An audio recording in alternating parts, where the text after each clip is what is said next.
우리 함께 기도하고 오늘 주신 하나님의 말씀 함께 나누도록 하겠습니다. 기도하시겠습니다. Father, thank you for your bringing us to this place to worship you. Thank you for your letting us know you. You have given us eternal life through the sacrifice of Jesus Christ, who is your Son, only begotten Son. Let us remember that. Let us do not forget that. Father, we ask you to truly praise you through this worship. And also we have desire to listen to your word. We believe that your word is living. Your words is life and truth. Give us your words. We open our hearts. Let us understand your words. Let the words grow and bear many, many fruits.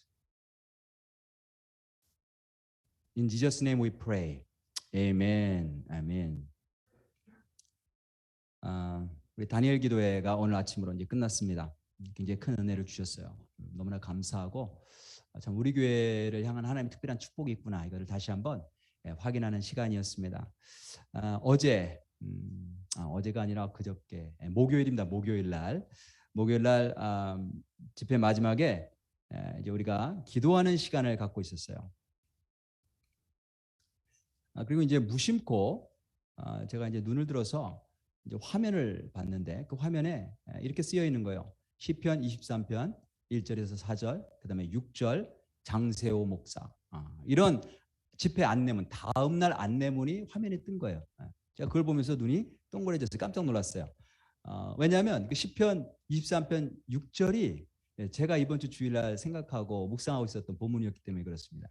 그러니까 여러분들도 이제 아쉽겠지만 이 다니엘 기도에 나오시는 분들이 하여튼 자기 평생의 최고의 간증을 가지고 최고의 말씀 가지고 나와서 전하시는 거예요. 그래서 내가 잠시 고민이 됐어요. 그걸 보면서 내가 설교 본문 바꿔야 되나? 최고의 말씀 듣고 내가 또 주일날 이 말씀 새롭게 전할 수 있을까? 근데 그냥 그 본문 가지고 말씀을 전하기로 했어요. 왜냐하면 기도하는데 하나님께서 그런 마음 주셨어요. 이게 시편 23편 6절이 우리 다니엘 기도회를 총 정리하는 말씀이구나. 그리고 이 시편 23편 6절이 오늘 추수감사절을 맞아서 우리가 정말 하나님께 감사해야 될 내용으로 우리에게 주시는 말씀이구나라는 생각이 들었기 때문에 그래요. 그래서 하나님께서 주신 마음이라고 봅니다. 우리 다시 한번 이 구절 다 함께 한번 읽어보겠습니다. 한국어로 하시는 분은 한국말로, 영어로 하시는 분은 영어로 함께 읽겠습니다. 다시 한번 읽습니다. 시작.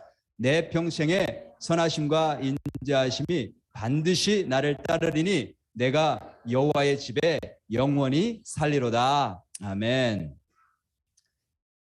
제가 이제 한 2주 전에 신학교에서 학생들에게 히브리어를 가르쳐주는 그런 시간이 있었는데 그때 이제 그 교재에는 연습 문제를 제가 풀어주고 있었어요. 그때 바로 오늘 이 본문 말씀 시편 23편 6절 앞부분이 나온 거예요. 내 평생의 선하심과 인자하심이 반드시 나를 따르리니 이 부분인데 이 부분 너무나 잘 아는 내용이잖아요. 그죠? 우리가 암송도 하고 시편 23편은 그리고 저 같은 경우는 히브리어로도 여러 번 읽었단 말이에요. 너무나 잘 아는 내용이에요. 근데 그날따라서 제가 이 본문을 학생들하고 이렇게 나누면서 저에게 새롭게 보이는 단어가 있었어요. 내가 이거 왜 몰랐지? 내가 왜 그동안 이 단어를 못 봤지? 하는 거였어요. 그게 뭐냐면 따르리니라고 하는 단어예요. 따르리니. 내 평생의 선하심과 인자하심이 반드시 나를 따르리니. 이 따르니라고 하는 뜻 여러분들 어떻게 생각하세요? 어떻게 이해하고 계세요? 만일 그림으로 한번 그려본다면 앞에 양떼들이 이렇게 걸어가고 있고 뒤에서 목자가 지팡이를 짚고 그 양떼들을 이렇게 평화롭게 따라가는 그런 그림, 그런 그림으로 어쩌면 이해하고 계실지 모르겠어요. 근데 이 따르린이라고 하는 단어가 어디에 나오냐면 많은 군데 나오는데 거의 똑같은 뜻으로 쓰이는데 어떤 뜻으로 쓰이냐면 창세기 14장 15절을 보면 제가 몇 가지 예만 좀 말씀드리겠습니다. 이런 말씀이 있어요. 아브라함이 그의 조카가 사로잡혔음을 듣고 집에서 길리고 훈련된 자 318명을 거느리고 단까지 쫓아가서 여기 시편 23편 6절에 나온 따르리니가 그냥 뒤에서 평안하게 거닐면서 뒤따라가는 게 아니고 쫓아가다는 거죠. 쫓아가다. 예.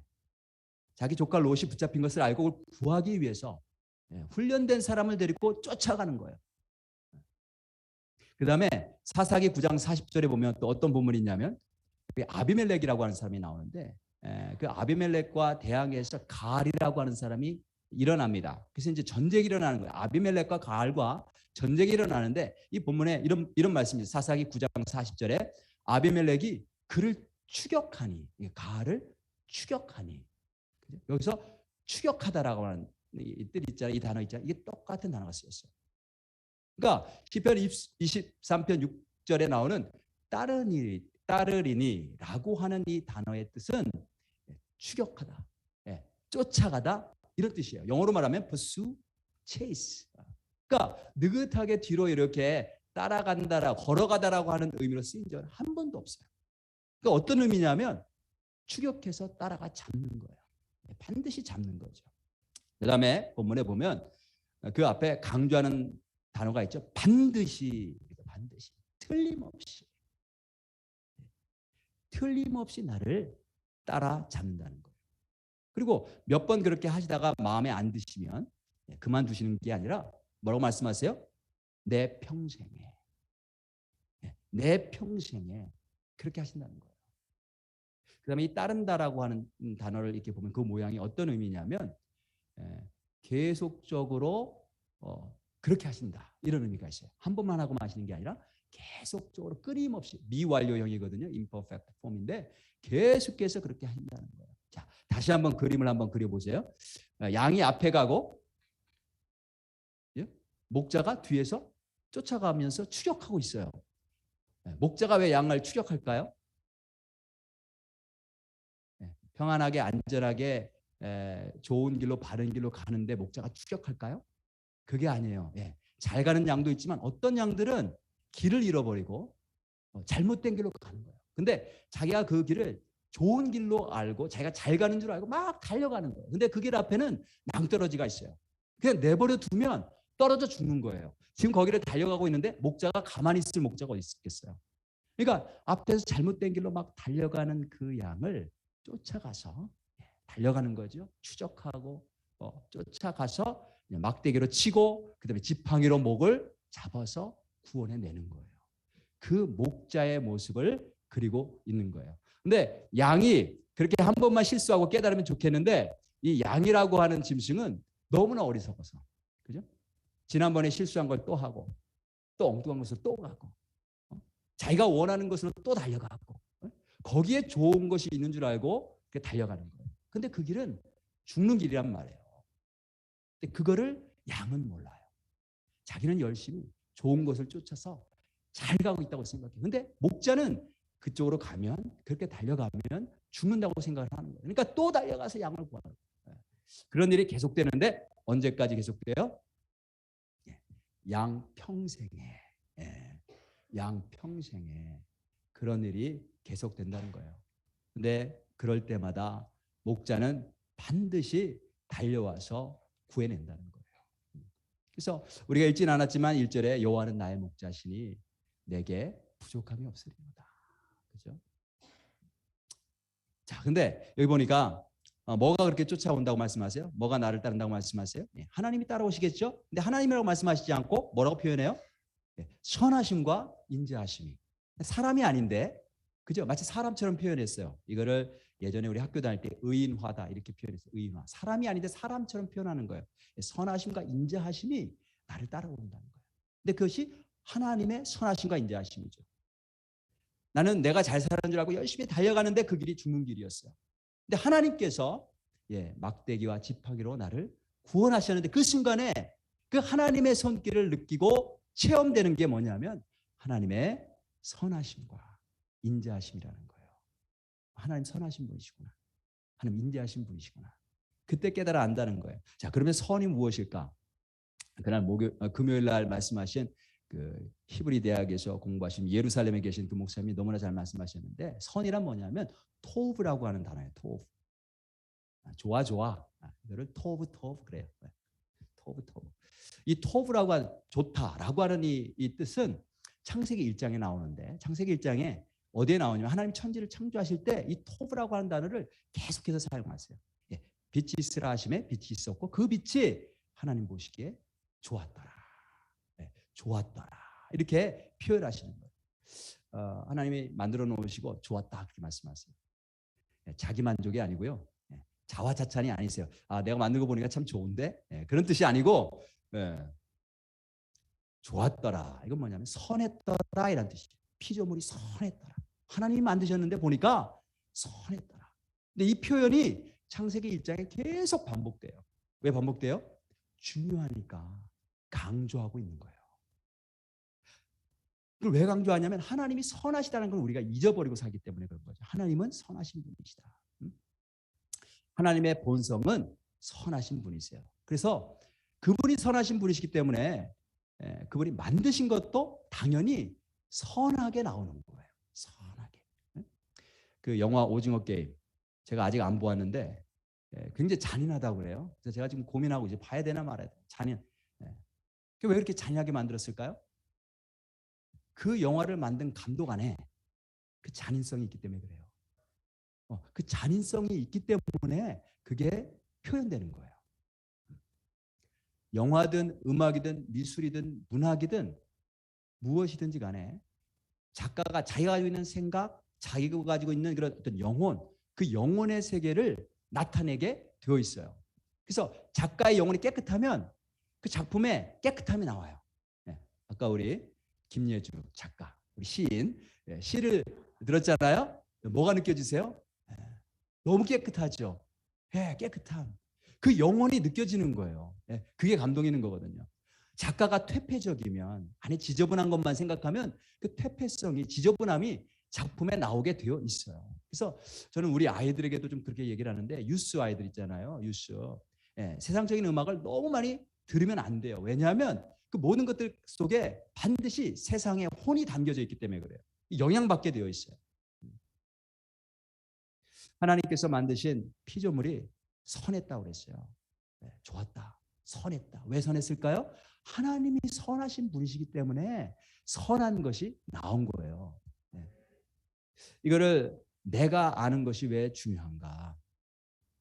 우리가 인생 살면서 고난과 불의를 굉장히 많이 경험합니다. 힘들고 어려운 일을 많이 경험해요. 그리고 이 어려움과 힘든 일이 계속 지속이 되면 또 너무 힘들면 하나님의 선하심을 의심하게 돼요. 하나님이 정말 선하신 분이신가? 근데 왜 나를 이렇게 괴롭게 하시지?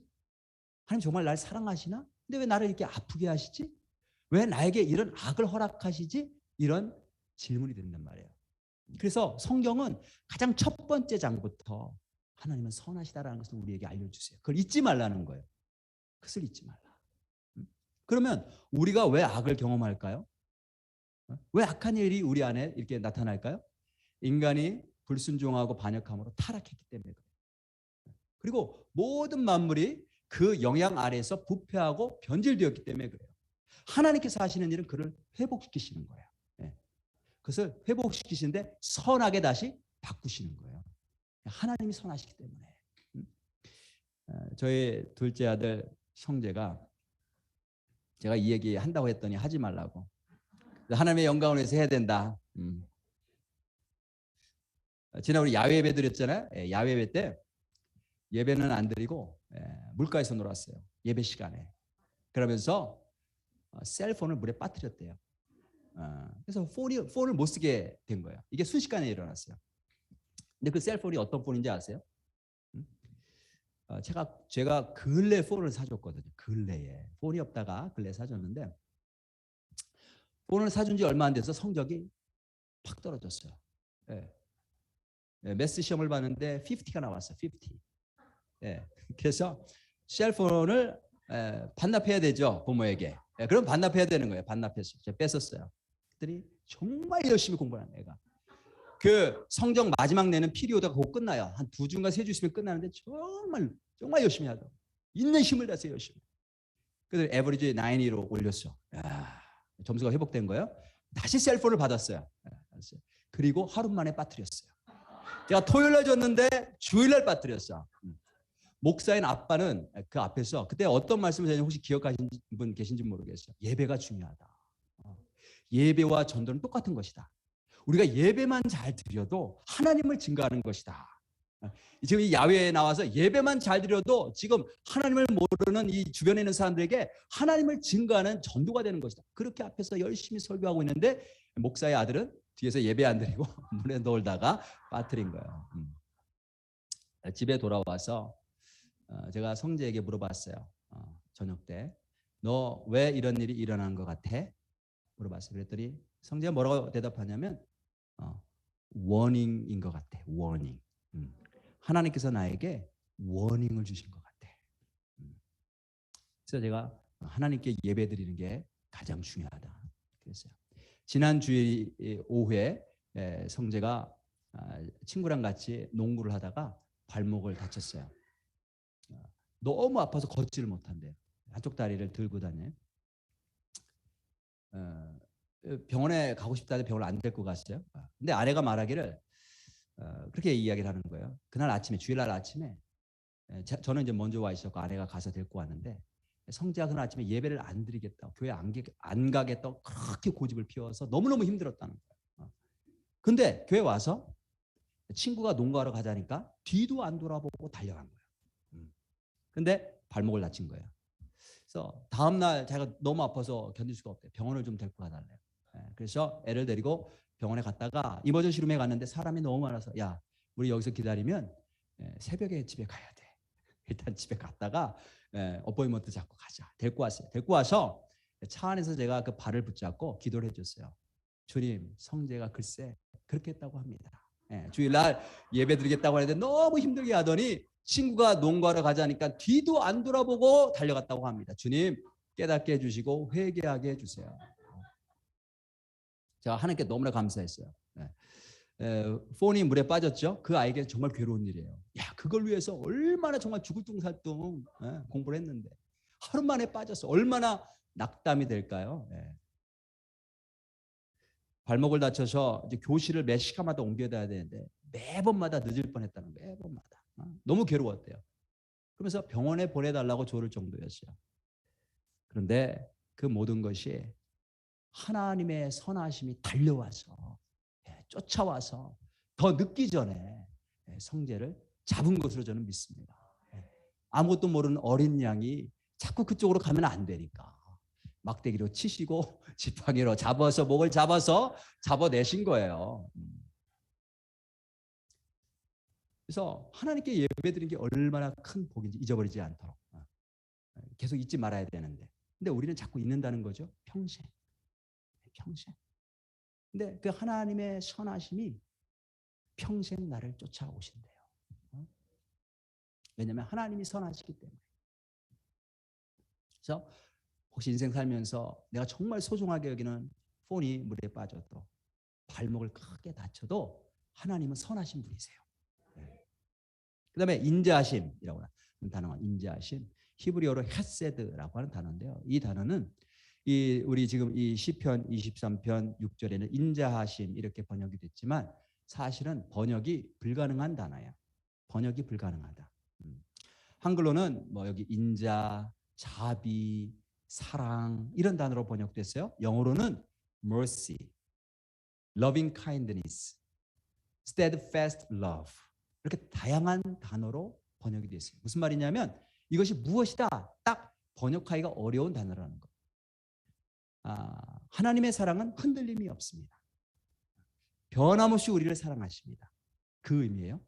우리가 어떠한 상황, 어떠한 일을 할지라도 하나님은 우리를 사랑하시는데 변함이 없으신다.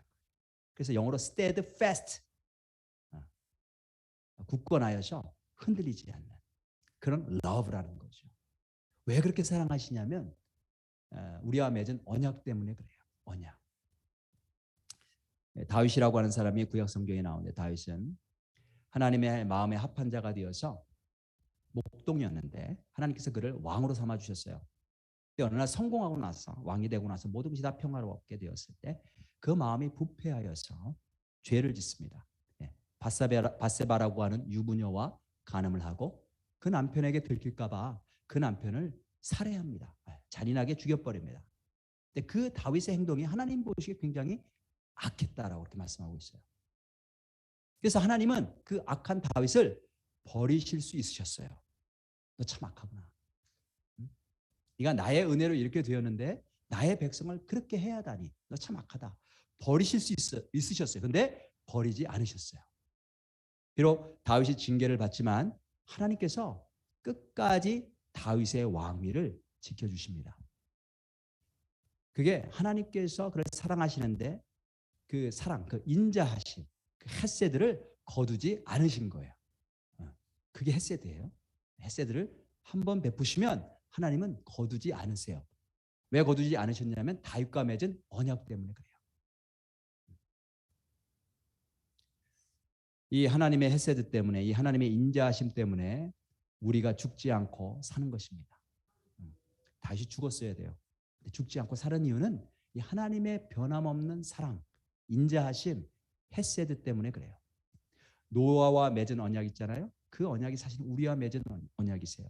아브라함과도 언약을 맺으셨는데 그 언약이 우리와 맺은 언약.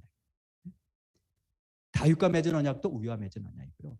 예수님을 통해서 맺으신 새 언약도 사실은 우리와 다 맺으신 언약인 거예요. 하나님은 우리를 결코 버리지 아니하십니다. 우리가 하나님을 버리는 거예요. 우리가 하나님을 잊어버리는 거예요. 우리가 하나님을 떠나려고 하는 거예요.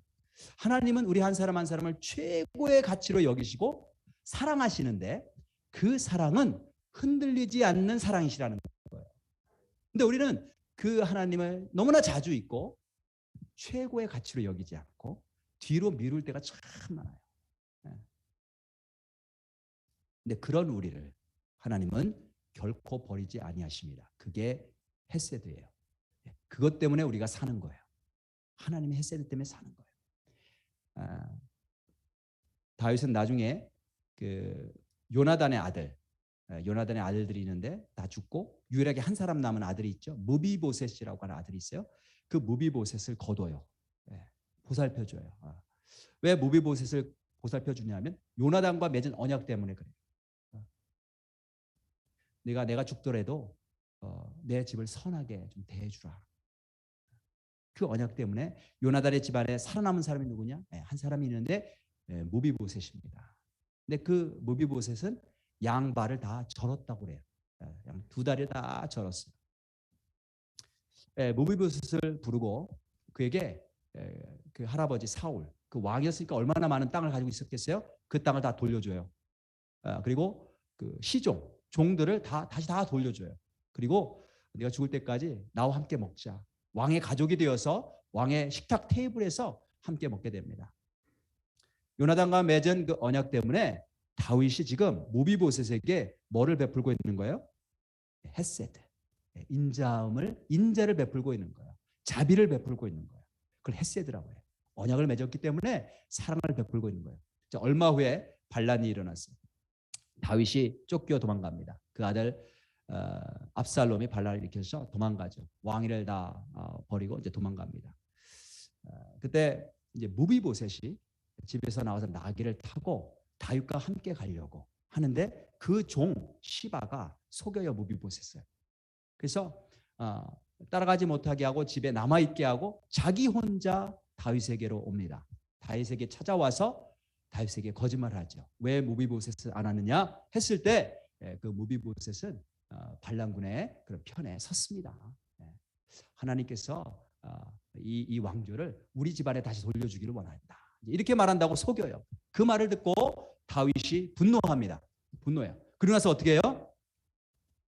무비보셋에게 주었던 땅을 다시 뺏어서 그 종 시바에게 줍니다. 네가 다 가져라. 그게 뭐예요? 다윗이 헤세드를 거둬들인 거예요. 인자함을 거둬들인 거예요. 그렇게 하면 안 되는 건데 헤세드는 거두면 안 되는 거예요. 요나단과 언약을 맺었잖아요. 그렇기 때문에 무비보셋이 어떻게 행하든지 간에 그가 어떻게 반응하든지 간에 헤세드는 거두면 안 되는 거예요. 그게 헤세드예요. 무비보셋이 양발을 절었다고 했는데 양발을 절은 것은 그 무비보셋의 모습을 통해서 다윗이 영적으로 양발을 절고 있는 상태를 나타냈어요. 한쪽 발은 밧세바와 간음을 해서 절개됐어요. 또 한쪽 발은 그 남편 우리아를 잔인하게 죽임으로 절개된 것을 상징하는 거예요. 그런 악한 일을 행했음에도 불구하고 하나님은 다윗에게 베푸신 헤세드를 거두지 않으셨어요. 반란으로 잠시 동안 왕위에서 쫓겨났지만 하나님께서 개입하셔서 그 모든 반란자들의 계략을 다 실패하게 하십니다. 그리고 다윗으로 하여금 다시 왕궁으로 돌아오게 하세요. 비록 다윗이 범죄하고 또 왕으로서 그 의로운 판단력, 왕으로서 그 정의로운 판단력을 잃어버렸지만 하나님은 다윗을 버리지 아니하셨어요. 끝까지 왕위를 지켜주셨어요. 그게 하나님의 인자하심이에요. 그게 헤세드라는 거예요. 평생 그 헤세드가 나를 쫓아온대요. 그게 하나님의 인자하심. 평생 나를 쫓아오신다. 우리가 오늘도 하나님의 은혜를 받고 구원을 잃어버리지 않고 또 하나님의 신분을 잃어버리지 않는 이유는 우리가 조금이라도 하나님 앞에 무엇을 잘해서가 아니에요. 하나님께서 당신의 자녀들에게 약속하신 헤세드 때문에, 그 인자하심 때문에 오늘도 우리가 사는 줄로 믿습니다. 그래서 우리 주변에 혹시 우리 힘들게 하는 사람들이 있어요. 그런 사람들을 우리가 끝까지 참고 다시 주님의 사랑으로 나아가서 손을 내밀어야 할 이유가 바로 여기 있어요. 하나님의 인자하심 때문에. 하나님은 그런 분이시기 때문에. 우리를 결코 버리시지 않는 그 헤세드 때문에. 근데 우리가 하나님을 버리죠. 예레미야가 에가서 3장 22절에 보면 이렇게 노래합니다. 여호와의 인자와 긍휼이, 여기 인자가 헤세드예요. 여호와의 인자와 긍휼이 무궁하심으로 우리가 진멸되지 아니하나이다. 로마서 5장 8절에서 하나님께서 바울을 통해서 이렇게 말씀하셨어요. 우리가 아직 죄인 되었을 때에, 우리가 죄인으로서 하나님을 반역하고 하나님 떠나가고 죄악의 길로 가고 있을 때에 그리스도께서 우리를 위하여 죽으심으로 하나님께서 우리에 대한 자기의 사랑을 확증하셨느냐. 여기 우리에 대한 자기의 사랑, 그게 헤세드예요. 변함이 없으신 사랑, steadfast love. 자, 그러면 이 하나님의 선하심과 인자하심이 평생 우리를 쫓아오신다고 하는데, 그래서 하나님의 자녀가 되면 염려하실 필요가 없어요. 우리 하나님을 향해서 감사와 그 은혜를 찬양만 하면 돼요. 자, 우리는 구체적으로 이 하나님의 선하심과 인자하심에 대해 어떻게 반응해야 될까? 오늘 본문 뒷부분에 보니까 이렇게 말씀하시죠. 내 평생의 선하심과 인자하심이 반드시 나를 따르리니, 나의 반응은 어때요? 내가 여호와의 집에 영원히 살리로다. 그렇게 고백했어요. 내가 여호와의 집에 영원히 살리로다. 무슨 뜻이냐면 하나님 사랑하는 삶을 살겠다는 거예요. 하나님 사랑 안에 머물겠다는 거예요. 우리가 하나님의 그 선하심과 인자하심을 경험한 사람이라면 누구나 다 결정하게 됩니다. 결단하게 됩니다. 하나님 사랑하며 살겠습니다. 하나님 안에, 그 사랑 안에 거하며 살겠습니다. 내 삶을 드립니다. 이렇게 고백할 수밖에 없게 돼요. 오늘 우리가 하나님 앞에 나와서 예배드리면서 감사해야 될 내용이 뭘까요? 이 하나님의 사랑, 그 인자하심과 그 선하심, 예수 그리스도를 통해서 우리에게 알려주시고 그 예수 그리스도를 통해서 하나님과 이 사랑의 관계를 회복시켜 주셨어요. 이것에 대해서 우리가 큰 감사를 해야 될 줄로 믿습니다. 그래서 우리가 하나님의 사랑 안에 거해야 돼요. 머물러야 돼요. 그게 여기 지금 다윗은 내가 여호와의 집에 영원히 거하리로다 이렇게 고백했어요. 자, 그럼 구체적으로 우리 간단하게 한번 살펴보고 마치려고 하는데, 여호와의 집에 거한다라고 하는 뜻은 뭘까? 첫 번째, 여호와의 집은 성전이죠. 성전. 성전은 무엇하는 곳이에요? 예배하는 곳이에요. 함께 기도하는 그런 곳이에요. 예배하는 자리, 기도하는 자리. 우리 성재가 폰을 떨어뜨린 것도, 발을 다친 것도 예배가 얼마나 중요한지, 하나님께는 하나님과 사랑의 관계를 나누는 자리거든요. 하나님께서 알려주신 거예요. 하나님의 사랑 안에 있는 사람은 하나님을 예배하는 것을 가장 중요하게 여깁니다. 그래서 가장 우선적으로 여겨요. 그게 나는 여호와의 집에 영원히 거하리로다 라고 하는 뜻이에요. 예배하는 것. 내가 어디 있든지 하나님 예배하겠습니다. 두 번째로 하나님 집에 거한다라는 것은 뭐냐면 하나님의 공동체 안에 거한다는 거예요. 공동체 안에 거한다. 네. 교회 안에 머무는 게 굉장히 중요합니다. 그러면 세상의 유혹은 너무나 강해요. 그래서 우리 혼자서는 그것을 이길 수가 없어요. 그래서 하나님께서 우리에게 교회를 주셨어요. 신앙의 공동체, 사랑의 공동체, 믿음의 공동체를 주셨어요. 우리가 교회 안에 머물 때 이길 수 있어요. 나 혼자서 뭐 집에서 신앙생활하다 절대로 안 돼요. 제가 신학교 때 이제 주말 목회를 이제 시작하게 됐습니다. 주말에. 근데 이제 주중에 논문을 써야 되는데 이게 공부에 집중이 안 되는 거예요. 목회를 시작하니까 주말에 이제 교회 가서 2시간 되는 교회 가서 이제 예배도 드리고 신방도 드리고 그렇게 하는데 주중에도 온통 교회 생각뿐인 거예요. 예, 참 논문을 빨리 써서 끝내야 돼. 공부 안 끝내니까 너무 힘들었어요. 그러니까 이제 스트레스가 있죠. 어느 날 이제 토요일이었는데 토요일 날 점심 때 이제 막 설교 준비를 끝내고 이제 가야 되니까 허겁지겁 도서관에서 이제 나오는 거예요. 설교 준비 끝나고 나오려고 이제 엘리베이터를 타는데 그 엘리베이터 문 앞에서 또 다른 어떤 신학생을 만났어요. 한국 신학생을 이렇게 만났어요. 근데 그 신학생이 그분이 저를 이렇게 물끄러미 보더니 저는 목사님이 참 부럽습니다. 그런 거예요. 참 목사님 참 부럽습니다. 뭐가 부럽냐고 물어보니까 매주 이렇게 설교를 준비하고 예배를 드리러 이렇게 교회로 가고 하는 이렇게 반복하는 이런 삶을 볼 때 너무나 부럽다는 거예요. 그 모습이. 근데 그 당시에는 제가 그 말이 잘 이해가 안 됐어요. 저는 막 2중, 3중으로 막 피곤하고 정신없는 그런 때였는데 도대체 이분이 무슨 말을 하는 거야. 그 신학생은 부모로부터 충분한 돈을 받으면서 이제 공부를 하고 있었어요. 그리고 자기가 뭐 새벽에 일어나서 신문 돌리면서 엑스트라 머니를 또 가지고 여유 있게 신앙생활을 하는 거죠. 교회 사역을 하지 않고 그냥 논문만 쓰는 학생이었어요. 제가 볼 때는 그 사람이 더 부러워 보였어요. 얼마나 편할까. 근데 나중에 알고 보니까 그 신학생이 바람을 피고 있었어요. 바람을 피면서 그 영적으로 얼마나 괴롭겠어요. 근데 열심히 주중에 공부하고 스트레스 받지만 또 설교 준비하고 교회로 달려가고 이런 저의 모습을 보게 되고 보면서 부럽다고 느낀 거예요. 저 모습이 부럽다.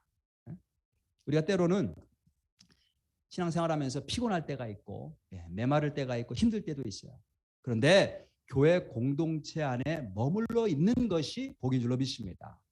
내가 교회에 와서 다른 사람들과 교제하고 사역하던 거 그만두고 내가 여유 있게 내 시간 갖고 경제적으로도 잘 됐다 헌금도 안 하고 내가 원하는 거 더 사고 그러면 더 좋을 것 같지만 결코 행복해지지 않아요. 시간이 지나면 나중에 엄청난 결과의 차이가 나게 됩니다. 왜냐하면 참된 행복과 생명의 근원은 하나님이시기 때문에 그래요. 그 하나님께서 교회를 세우시고 교회 공동체를 복을 주세요. 그리고 그 교회 공동체를 통해서 세상에 복을 주시려고 하시는 것이 하나님의 목적이세요. 그러니까 교회를 떠나서 인생이 행복하기를 바라는 사람들은 정말로 어리석은 사람들이에요. 자녀도 어려서부터 교회에서 자라나야 되고 교회에서 결혼하고 그죠? 교회에서 또 아이를 낳아 또 기르고 그렇게 교회 공동체와 함께하는 것이 하나님께서 주시는 참 생명의 복을 누리는 길인 줄로 믿으시기 바라겠습니다. 에베소서 2장 21절 22절에 이렇게 말씀하고 있어요. 너희는 그의 안에서 그리스도 안에서 건물마다 서로 연결하여 주 안에서 함께 성전이 되어가고 함께 거룩해지는 거예요. 너희도 성령 안에서 하나님이 거하실 처소가 되기 위하여 그리스도 예수 안에서 함께 지어져 가느니라. 그래서 교회 공동체 안에 머물고 교회 공동체와 함께 걸어가시는 여러분들 되실 주님의 이름으로 축복합니다. 그게 여호와의 집에 내가 영원히 거하리로다 라고 하는 두 번째 뜻이에요. 마지막으로 여호와의 집이란 어떤 집이냐면 어떤 곳이냐면 어떤 자리냐면 하나님이 주신 사역의 자리예요. 우리 간증하신 분들 가운데 김명애라고 하는 교수님이 계세요. 북한에 나는 간호대학을 짓는 것이 비전이다. 기억나시죠? 그분이 자기 부모님으로부터 굉장히 많은 영향을 받았다고 고백을 했어요. 부모님은 평생 가난한 사람들을 섬겼다는 거예요. 자기가 가지고 있는 모든 것을 통해서 가난한 사람들을 섬기다가 돌아가셨다는 거예요. 끝까지. 근데 아무도 알아주는 사람이 없었어요. 딸도 처음 알았다잖아요. 장례식 때. 이런 분들이 도움받았다가 처음 알았어요. 아무도 알아주지 않았어요. 근데 끝까지 섬기던 분들이었어요. 어제 간증한 그 강래우라고 하는 대표님, 예. 간증도 너무나 은혜스럽고 찬양도 야 정말 너무 찬양 잘하다. 예. 찬양 들으면서 또 눈물 흘리고. 근데 이분이 뭐라고 말씀하시냐면 유튜브로 지난 2년 넘게 예, 사람들 모아서 목요일날 찬양 예배를 드렸다잖아요. 단 한 주도 빠짐없이 120회 이상 매주 진행했다는 거예요. 예. 그래서 저는 어제 그 간증 듣고 찬양 듣고 야 얼마나 좋을까? 예. 제가 들어가서 확인해봤잖아요. 바로 제가 들었는데 대중성이 없어요. 이 성악을 하시는 분들이기 때문에 대중성이 없더라고. 그래서 제가 이렇게 몇 사람 시청했는가 보니까 800명 시청했어요. 근데 그것도 다니엘 기도회 보고 그리고 와서 들어온 사람들이에요. 예, 거기 다니엘 기도회 보고 와서 들어옵니다. 그리고 나서 다니엘 기도회 간증 그렇게 끝나고 제가 몇 시간 있다 다시 한번 확인했어요. 그랬더니 14,000명. 예. 오늘 아침에 또 확인해 봤잖아요. 예, 22,000명. 예. 근데 제가 감동한 건 뭐냐면 사람들이 보든 안 보든 그죠? 그 부르신 자리에서 찬양하고 예배를 드렸다는 거예요. 2년 넘게 아무도 봐주지 않는데 몇 사람 봐주지 않는데 그냥 꾸준히 하나님께서 우리를 부르신 자리가 있어요. 언제나 그 자리에 있는 게 참 중요합니다. 그 자리가 크든 작든 하나님은 우리 테스트 하시는 거 아시죠? 작은 자리 불러주세요. 크든 작든 사람이 많든 적든 인정을 받든 받지 못하든 그 자리를 지키는 사람. 하나님께서 부르신 곳, 하나님께서 보내신 곳, 그곳에 머무는 것이 복인 줄로 믿습니다. 그곳에 하나님이 계세요. 그게 여호와의 집인 거예요. 하나님이 계신 곳, 나를 부르신 곳에 그곳에 하나님의 인재가 있어요. 그래서 저와 여러분들 내가 여호와의 집에 영원히 거하리로다 이런 고백이 저와 여러분들 고백되기를 원하는데 그것이 어디냐? 예배의 자리, 그렇죠? 교회 공동체가 함께하는 자리, 하나님께서 나를 부르신 사역의 자리. 사랑하는 성도 여러분, 하나님의 선하심과 인자하심이 반드시 나와 함께하십니다. 결코 나를 포기하지 아니하시고 나를 쫓아오신다는 말이에요. 99마리 양은 잘 가고 있어요. 한 마리 양이 막 달려서 절벽 쪽으로 벼랑 쪽으로 달려가고 있을 때 99마리 양 내버려 두시고 쫓아오시는 분이 하나님이신 거예요. 그 선하심과 인자하심 끝까지 쫓아오십니다. 우리 모두가 그 하나님의 선하심과 인자하심을 오늘 이 아침에 다시 한번 확인하시고 깨닫기를 바라고요. 그리고 그것을 경험하고 깨달았다면 아버지 집에 영원히 거하겠습니다. 이렇게 고백하는 믿음의 백성들 다 되시기를 주님의 이름으로 축복합니다. 우리 함께 오늘 말씀 생각하면서 찬양하실 텐데 우리 찬양하고 우리 성만 찬양하겠습니다. 예수 그리스도 하나님의 사랑, 그 사랑과 인자심이 함께 담겨 있는 그런 성만 찬양할 텐데 먼저 찬양 한 곡 하겠습니다. 나를 지으신 주님, 나를 지으신 주님. 내 안에 계셔 처음부터 내 삶은 그의 손에 있었죠.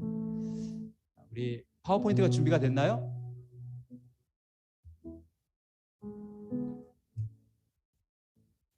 자, 함께 찬양하겠습니다. 가사 생각하시면서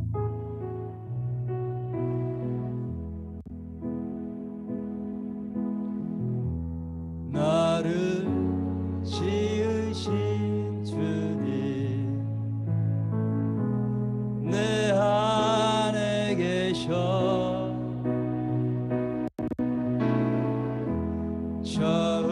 처음부터 내 삶은 그의 손에 있었죠.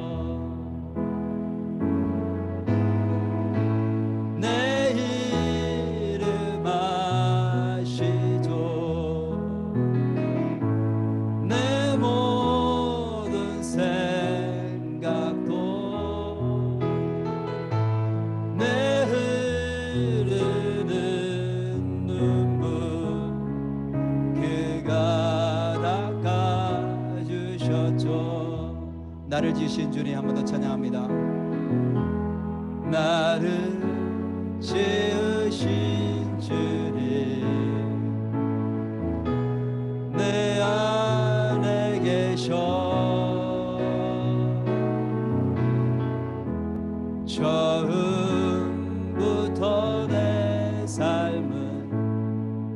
그의 손에 있었죠.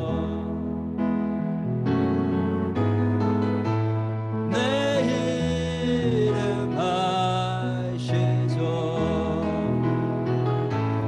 내 모든 생각도 내 흐르는 눈물 그가 닦아주셨죠. 그는 내 아버지, 그는 내 아버지, 난 그의 소유. 내가 어딜 가든지 날 떠나지 않죠. 내 이름 아시죠. 내 모든 생각도 아바라 부를 때 그가 들으시. 그는 내 아버지, 그는 내 아버지, 난 그의 소유. 내가 어딜 가든지 날 떠나지 않죠. 내 이름 아시죠? He knows my name. He knows my every thought. He says yes, therefore, and His spirit and I call. He knows my name. 내 이름 아시죠? 내 이름 아시죠. 내 모든 생각도 아바라 부를 때 그가 들으시죠. 아멘. 우리 함께 기도하는 시간 갖겠습니다. 이 시간에 주님 성찬을 대합니다. 주님의 몸과 피를 상징하는 우리 떡과 잔을 함께 나눌 텐데, 주님이 나를 얼마나 사랑하시는지 예수 그리스도를 이 땅에 보내주시고 나를 대신해서 죽게 하심으로 확증하셨다고, 확실히 증거하셨다고 말씀하셨습니다. 그 하나님의 사랑을 정말 마음 깊이 믿는 시간 되게 하시고 감사하는 시간 되게 하시고 여호와의 집에 영원히 거하겠다라고 고백하는 시간 되기를 원합니다. 주님, 제가 이 성찬에 참여하기에 합당하지 못한 죄와 부족함과 그런 모습들이 있었다면 이 시간에 나를 정결케 씻어 주옵소서, 깨끗게 씻어 주옵소서. 주님의 거룩한 몸과 피를 대하기를 원합니다. 하나님, 죄인인 나를 위해서 오신 주님, 이 시간 그리스도의 보혈로 깨끗이 씻어 주셔서 주님 안에서 아름다운 연합의 그런 역사들이 오늘 일어나게 도와주옵소서. 우리 함께 통성으로 우리 회개하면서 기도하겠습니다. 기도하시겠습니다. 하나님 아버지, 감사합니다. 우리를 사랑하시고 이 시간 주님 앞에 나오게 하시니 감사합니다. 하나님, 나를 사랑하셔 나를 불러주시는 주님, 이 시간 나를 정결하게 씻어주시기를 원합니다. 아버지, 주님이 나를 사랑하시고 선하심과 인자하심으로 나를 하나님 언제나 찾아오시고 나를 이끌어 가시는데, 하나님 여전히 도망다니고 하나님 내가 좋다고, 내가 하나님 이것이 좋은 길이라고, 내가 잘 되는 길이라고 착각하고 달려갔던 모든 시간들 주여 용서하여 주시옵소서. 다시 한번 주님의 선하심과 인자하심에 내 삶을 맡깁니다. 내 삶을 드립니다. 이 시간에 주님 받아주시고 모든 하나님 혈기와 미움과 모든 교만함과 모든 하나님 세상적인 욕심들과 모든 절망과 우울함들 주의 보혈로 깨끗이 씻어 주옵소서. 정결케 씻어 주옵소서. 하나님 역사하시기를 원합니다. 축복하여 주옵소서. 예수 그리스도의 이름으로 기도드렸습니다. 아멘. 오늘 우리 성찬에 참여하실 수 있는 분들은 예수님을 나의 구원자요 주님으로 영접하신 분들만 성찬에 참여하실 수 있습니다. 예수님을 주님으로 영접하시고 그다음에 세례나 침례를 받으신 분들, 혹시 아이들 여기 나오겠다고 하시면 부모님들이 좀만 기다려라 이렇게 말씀하시면 되겠습니다.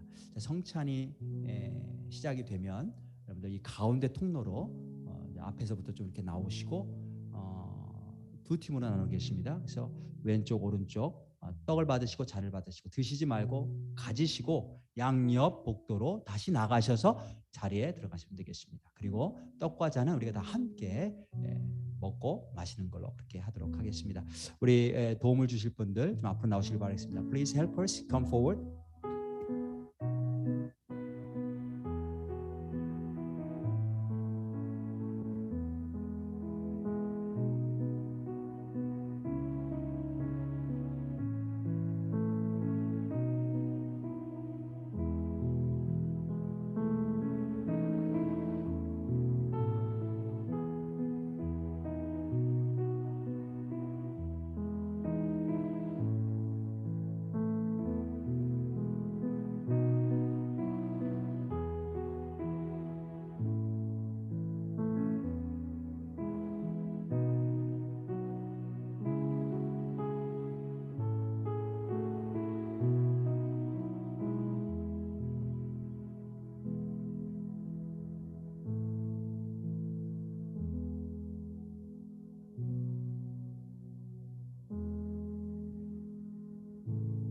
예수님께서 잡히시기 전날 밤에 떡을 가지시고 제자들 불러 모으시고 떼시면서 말씀하셨습니다. 이것을 먹으라. 내 몸이다. 이를 행하여 나를 기념하라. 이렇게 말씀하셨습니다. 잔도 똑같이 축복하시고 나눠주시면서 이것은 너희를 위하여 흘리는 내 피 곧 영원한 새 언약의 피다. 이렇게 말씀하셨습니다. 예수님께서 말씀하신 것을 우리가 기념하면서 주님께서 날 구원하신 그 은혜를 생각하면서 묵상하시면서 우리 떡과 잔을 받도록 하겠습니다. 자, 앞으로 나와 주시기 바라겠습니다.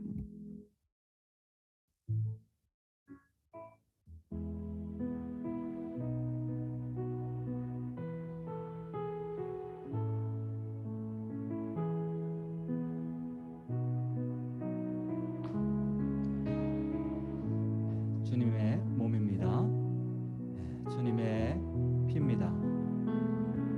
This is body of Christ and this is blood of Jesus Christ.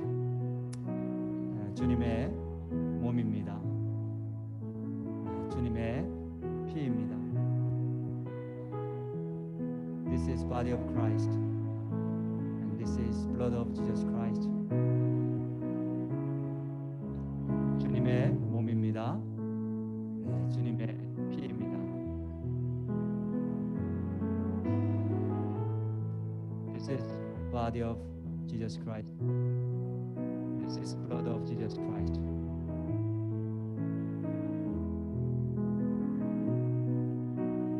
주님의 몸입니다. 주님의 피입니다. This is body of Christ. This is blood of Christ. 주님의 몸입니다. 주님의 피입니다. 평안한 가운데 들어가시기 바라겠습니다.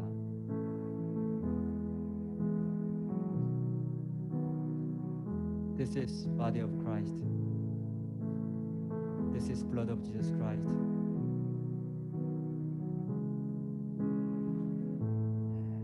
주님의 몸입니다. 주님의 피입니다. This is body of Christ. This is blood of Christ. 주님의 몸입니다. 주님의 피입니다. This is body of Christ. And this is blood of Christ. 주님의 몸입니다. 주님의 피입니다.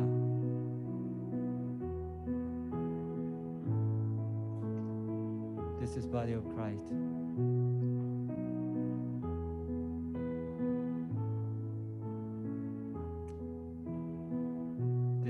blood of Christ.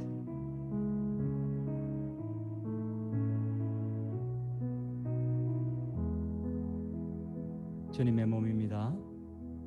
주님의 피입니다. This is body of Christ and blood of Jesus Christ. 평안히 돌아가시기 바라겠습니다.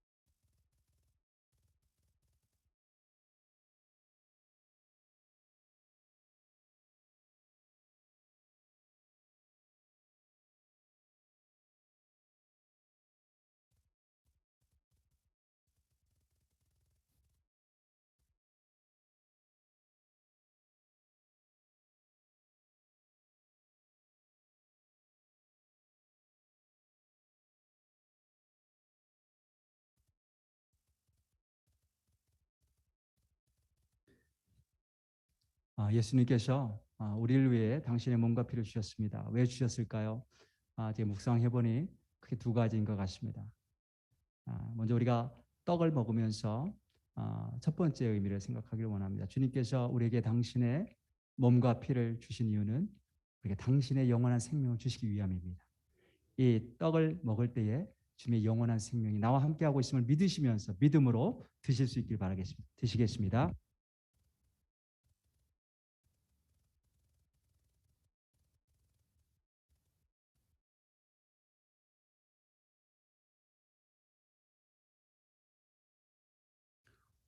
또 주님께서 당신의 몸과 피를 우리에게 주신 두 번째 이유는 연합입니다. 아버지께서 아들과 하나이듯이 예수님은 당신의 몸과 피를 우리에게 주심으로 말미암아 우리가 주님과 연합하기를 원하셨습니다. 그리고 주님 안에서 우리 모두가 하나로 연합하기를 원하셨습니다. 우리 잔을 마실 때에 주님 사랑 안에서 우리 모두가 함께 주님과 함께 연합할 수 있도록 축복하여 주옵소서. 연합을 기도하며 마시겠습니다.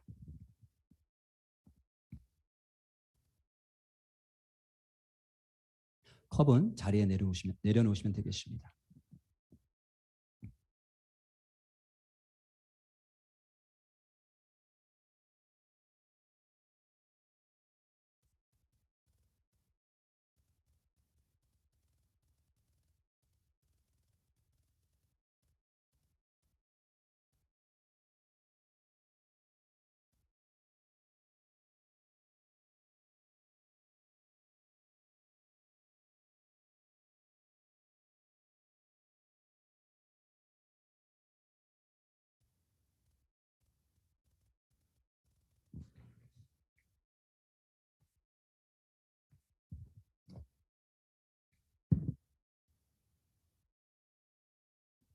자, 우리 마지막으로 다 같이 일어나셔서 우리의 목자 되신 주님을 기쁘게 찬양하고 또 감사함으로 예배를 마치도록 하겠습니다. 주는 나를 기르시는 목자요.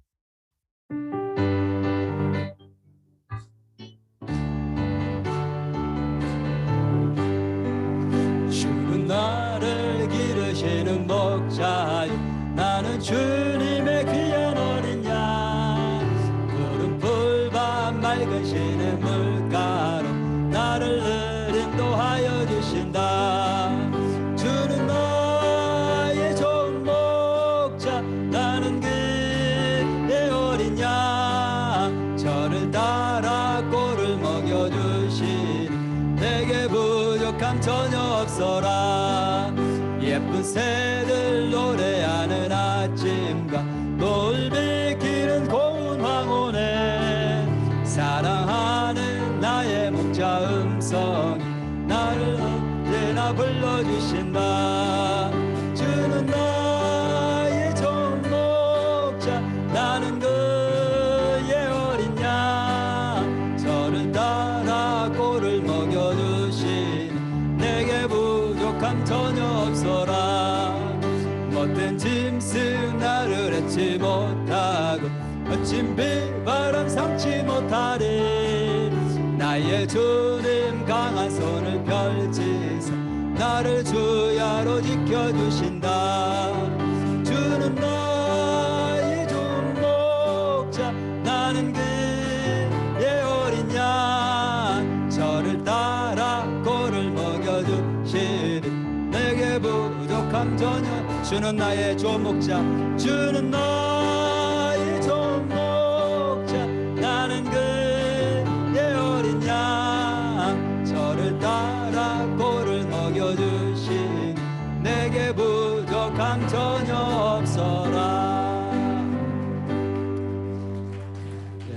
축도하겠습니다. 이제는 우리 주 예수 그리스도의 은혜와 하나님 아버지의 무한하신 사랑과 성령님의 감동감화 역사 교제하심이 오늘 주님의 선하심과 인자하심을 다시 한번 기억하고 감사하며 내 평생에 영원히 주님의 집에 주님과 함께 사랑의 교제와 주께서 보내신 그 자리에 머물겠다라고 결단하고 돌아가는 당신의 사랑하는 모든 백성들 머리머리 위에 지금부터 영원까지 함께 하시기를 간절히 축원하옵나이다. 아멘.